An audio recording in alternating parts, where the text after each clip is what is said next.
Siamo pronti al cambiamento? La comicità sta cambiando e presto non vedremo più lo stesso modo di far ridere, che ha anche un po' stufato. Il futuro è qui davanti a noi. Siamo pronti per la comicità del futuro?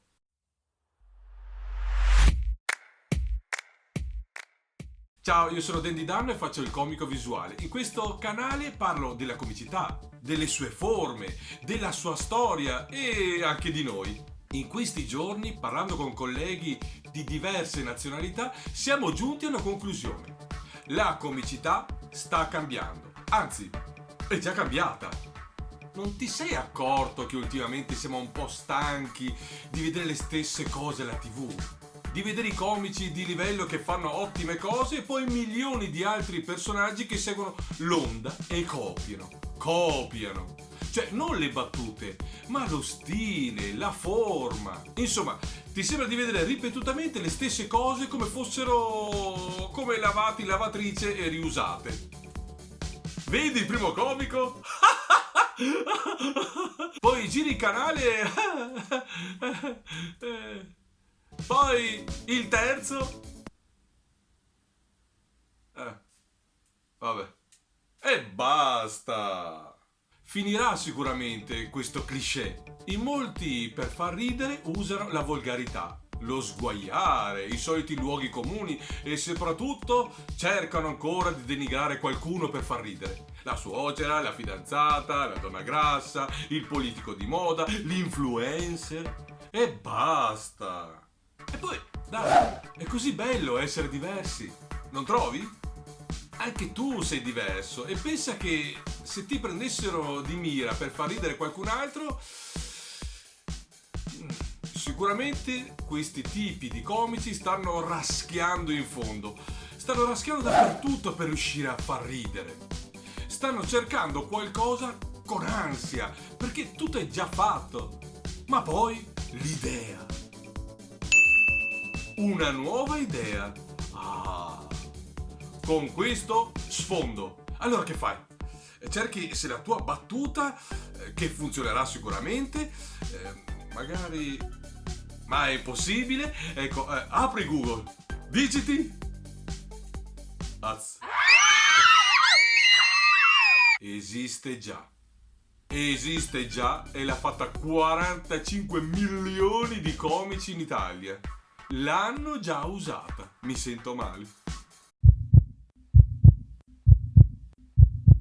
E basta! Questi comici stanno per sparire. Perché? Semplice, non sono al passo con il tempo. Già da oggi è in atto una rivoluzione comica e se non ci sei, sei fuori. Ti spiego cosa l'ha scatenata. YouTube, Facebook, Instagram, ma soprattutto tu. Esatto. E non è una brutta cosa, anzi... Pazienza. Internet ci dà modo, grazie a Dio, di poter scegliere cosa ci piace e cosa non ci piace. Ma mentre oggi ci influenza ancora la TV, domani non succederà più. Che rima! E anche le grandi case lo hanno capito. Il mondo è più vicino, il mondo è appena fuori da te grazie a internet. Il pubblico cambierà, non avrai più bisogno di creare il pubblico. Il pubblico andrà dove gli piace e mentre fino ad oggi le agenzie forti hanno dettato legge, da domani dovranno rivedere tutto e valutare quello che la gente vuole. Un esempio? Loro, i Maneskin. A prescindere dal fatto che mi piacciono e magari sono anche un po' di parte, ma loro hanno dimostrato una cosa che pochi si sono resi conto. Il contest si è diviso in due parti. Il primo, la giuria, antica, piena di dettami e accademie. Secondo loro, il premio doveva andare alla Svizzera. Bella canzone, lui bravo, presuntuoso. Oppure alla Francia. Brava, anche lei brava. Ma non ha portato niente di nuovo. Molto commerciale e anche molto ruffiana la canzone. Ricordava qualcosa sicuramente. Perché è presuntuoso lo svizzero? Perché se dichiari prima di sapere il voto del pubblico che a te non interessa cosa pensa la gente, ma ti basta sapere che la giuria del settore vota te, hai sbagliato. Caro mio, puoi essere bravo finché vuoi, ma è il pubblico che compra la tua canzone su iTunes o viene al tuo concerto, che si fa ore e ore davanti ai cancelli per vedere il tuo concerto, che spende denari per cui si fanno sacrifici. Non denigrarlo il pubblico. Se sei lì è grazie a lui, e infatti. E adesso non lamentarti. Ecco che torniamo ai Maneskin. Loro scartati dalla giuria perché spesso era accordata con virtuosi e machiavellici voti di scambio. Si è notato? Ecco che qui tu vedi che le giurie, i potenti della musica, non hanno valore davanti al pubblico, che ribalta il risultato e fa vincere chi desidera di più. Yeah! D'accordo la Ferragni, ma chi se ne frega? Ha votato il pubblico, hai votato tu e il tuo piacere. Sei tu quello che vai ai concerti e si fa ore di strada. È stato un risultato importante, clamoroso, lo sai.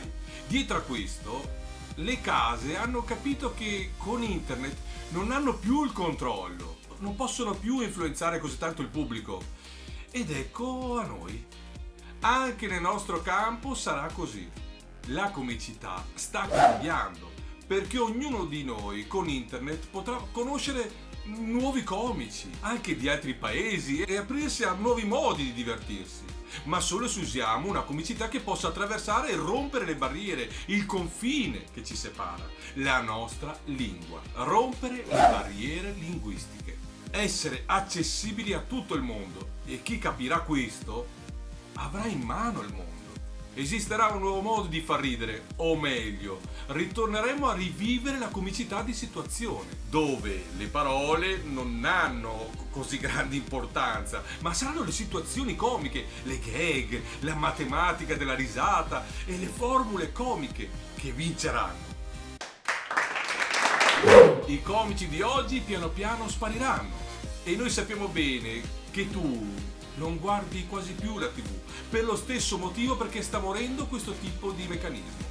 È in atto una rivoluzione pacifica, dove noi decidiamo cosa ci piace e non ce lo impongono più, perché possiamo scegliere e l'epoca è finita. Ma dimmi la verità, non ti diverti di più guardarti un video divertente su YouTube che non un comico semi sconosciuto su un programma televisivo? Dai, a me puoi dirlo. Abbiamo calcolato che mediamente il nostro humor cambia piano piano nel corso dei secoli, ma precisamente circa 50 anni di percorso. Negli anni 70 si cominciava ad usare la comicità come si fa ora. Secondo i calcoli è ora che cambi. Torneremo alla comicità di situazione e Mr. Bean è stato un pioniere della nostra epoca, come lo sono stati Chaplin e Keaton 100 anni fa.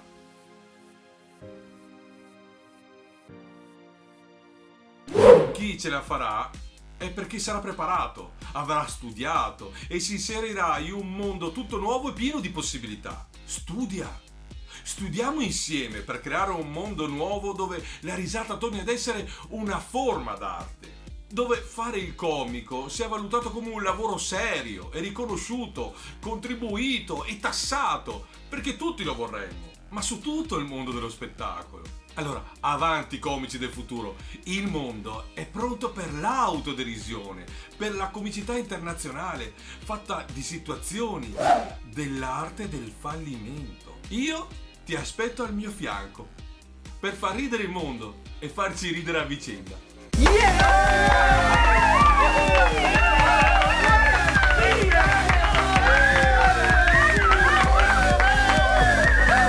E basta! Ok.